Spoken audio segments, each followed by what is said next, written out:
What's up, fanatics? Sully coming at you from Funko HQ with an all-new app update. You know you've got the Funko app on your phone. Some things are changing, and I've got Chris from our app team here to tell you a little bit about what to expect. So we've made some changes to the search mechanism to make things easier for you guys to find. Probably the two major changes we made to the app are the addition of filters to the app. So you can now filter on the homepage. You can filter once you get into search. So if you do a search, you can filter your search results. We've also added something to the sort. So now you can sort your collection and wish list by the date you added an item to your collection or wish list. So if you want to see the oldest item in your collection, you can just pop up to the sort, click oldest to newest, see what's the oldest in your collection. If you want to see the newest, you can do the opposite. So that'll be good for that. And then we made a tweak to the UPC feedback. So now if you search for a product, you can't find the product, we're offering you the ability to search for that product and then specifically point out, here's the product I was looking for. And that way when you send it to us on the digital team, we have a better idea of what the product is you're looking for. It'll make it faster for us to get that product turned around, the correct UPC in, so the next time somebody else searches for that product, they come up with the right thing. Oh, that's awesome. I mean, you make it sound like we've been listening to fans and what they're asking for. Yeah, like we do listen to our fans. Yeah. Like the digital team, we pay attention. We pay attention to the social feeds.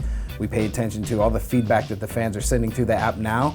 We go through that on a daily basis and look for the things that are kind of, troubling the fans the most, and we try to turn those around and fix those because we're fans too. These are things that bother us too. So we want to get these out, get them fixed, and give you guys a better experience in our mobile app.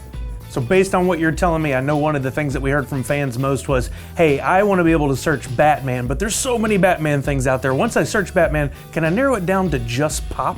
Absolutely. Actually, Batman is a thing that we use on the digital team a lot when we're testing. So now when you search Batman without the filters, you'll see t-shirts, Pez, Dorbs. You see a ton of different things. Now you can search Batman, go to the search filters, hit Pops. That's all you'll see. Or if you just want to see the t-shirts, you can just see the t-shirts too. That's what I was going to ask next. What other kind of filters? I can look by t-shirt, I can look by Pop, by Dorbs. Can I look by like year or exclusive? You can search by, or you can filter by year. You can filter by characteristics, whether they're things like chrome or color variant or flocked. You can filter based off of licenses. So if you want to look at only Stranger Things, you can filter for that. You can filter for Disney. You can filter on categories like movies, television, games. Yeah. Pretty much any category that you can search against, you can filter against in the app now. Yeah, I've really enjoyed it. I've had a little hands-on time with it myself. The filter functionality is super smooth, super easy to use. And the main thing I took away from it, things seem even faster now. Yeah, we've made some improvements in our search algorithms and our search mechanisms to make things pop up a little bit quicker. Those are the kind of things that hopefully, we want you to notice, but we don't want you to notice. We don't want you to notice that it took 2 milliseconds or 5 milliseconds. We just want you to get your results that quick. You want it to pop up a little quicker. I That's caught what exactly. you did there. Yeah, see? Nice. You got what I'm laying down, yeah. All right, we got a nice overview of all those cool new features coming to the Funko app, but why don't we get down into it now and show people how they can actually use the new filtering. I know we had the example a second ago of, can I look up just Batman and filter that down to Pop? Why don't we go through step by step and see what that looks like. So we go to our search screen, put in Batman.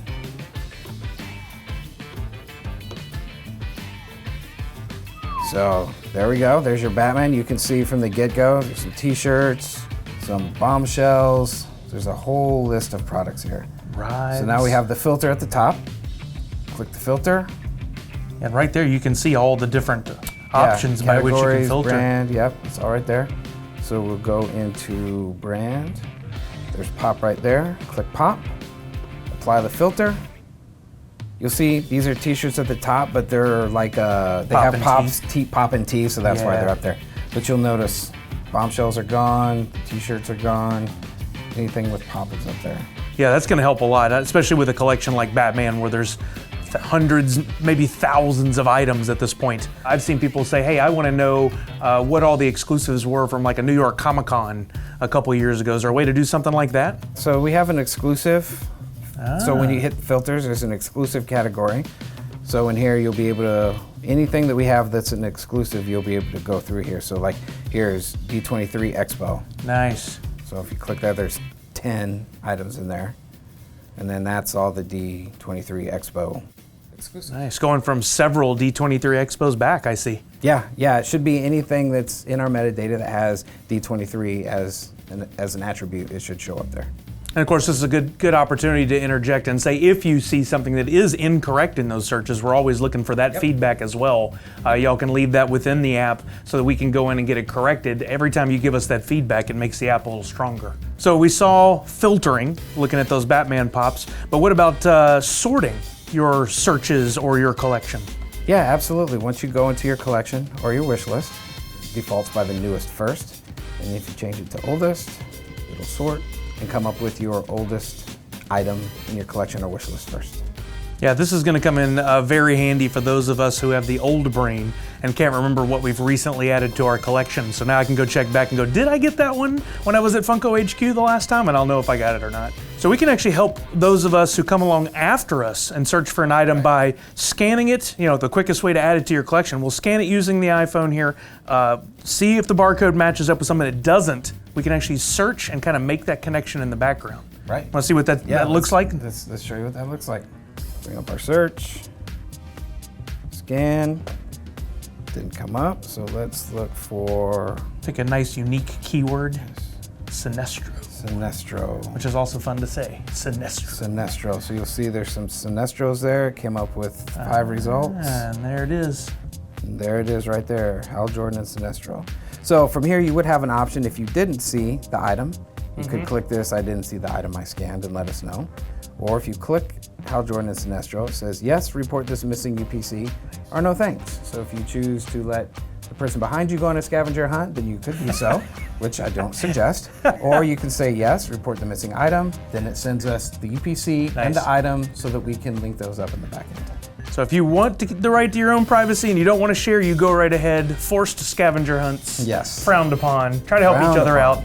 And then it says go to my product. It takes you to the product, and then from there you can add it to your collection or your wish list. That's awesome. As normal. Nice. Help each other out. So we had filtering, we had sorting, we had UPC scanning. Anything else to know about in the new update for the app? You know, everything else is behind the scenes. Again, it's upgrades to our search algorithm, upgrades to our backend processes. So I know that some folks have reported various app crashes since we've launched. So we've worked hard to take care of tracking those down, what's causing those crashes, and fixing those. As crashes come up, we'll continue to investigate those, find the culprits, and fix them. Yeah, I know I've helped along the way a few times where we've seen something on social and it keeps crashing. Oh, give me your model number and we'll check it out on this end, and then 24 hours later, people are up and running again. Most of those were phone model specific, OS specific, so. And I know we did hear about one little Easter egg here recently, and that was some funny searches that you can put in that might bring some things up, like I love you 3000. Yeah, we've added, just doing some keyword search things, added in some little Easter eggs for you guys to find in your travels. Sometimes there are acronyms for things that we all collect, like I'm a He-Man guy, and maybe I just want to type in Motu. Oh. Try that. There you go, try that one. All right, this just in addition to the awesome updates that we have for the app that we've already talked about, we have something extra special for you, and I'm gonna let Chris tell you all about it. So in addition to adding filtering to the app, we've also added filtering to Funko.com. So now when you go to Funko.com and you search, or when you go to the catalog page, you can do the same kind of filtering that you can do in our mobile app. So you can search for just pops. If you're a Dorbs collector, you can filter for just Dorbs. It's the same kind of nested filtering, so you could click the item you want to filter on, click apply, and then the website will magically filter just the things you want to see. You can filter your collection on the website as well. It's the same functionality that exists in the app. Search filtering, catalog page filtering, collection and wishlist filtering. So I can log in on the website and I can see my collection that I've already been tracking in the app? Yes. You can see your collection, you can filter it, you can search in the website and add things to your collection or wish list via the website as well. And I did a little demo of this earlier, and as we added stuff on the web or on the app, instantaneously you could see the changes on both. Yes, we do have a mechanism that hooks up the backend is all the same. So mobile app .com. You could sit there, go back and forth. That's awesome. Yep. Chris made it seem like it wasn't that big of a deal. To me, it's huge. Like this is a game changer for me because there are times when I'm adding my collection in and I don't necessarily want the phone out. I can get the laptop out and I can go even faster adding things in and shifting things around. So I'm super excited about this. It's just that I'm too close to it. I see it every day. It's not new to me. It's new to us. Yes. Go check it out now. So thanks for joining us for the video today. We've shared a lot of new features. A lot of your feedback has been incorporated into the app to make it a stronger experience all around, but it never ends there. We do want your feedback in the app. We want your feedback in social, and we're gonna give you opportunities for upcoming live broadcasts on Twitter, YouTube, Mixer, Twitch, you name it. We're gonna be across the board to join us and ask your questions. So keep an eye on our social channels and make sure that if you see one of those opportunities, you jump in and interact with us, and who knows, it could lead to another future change in the app. Yeah. All right, thanks for your time, everybody. Nerds Unite.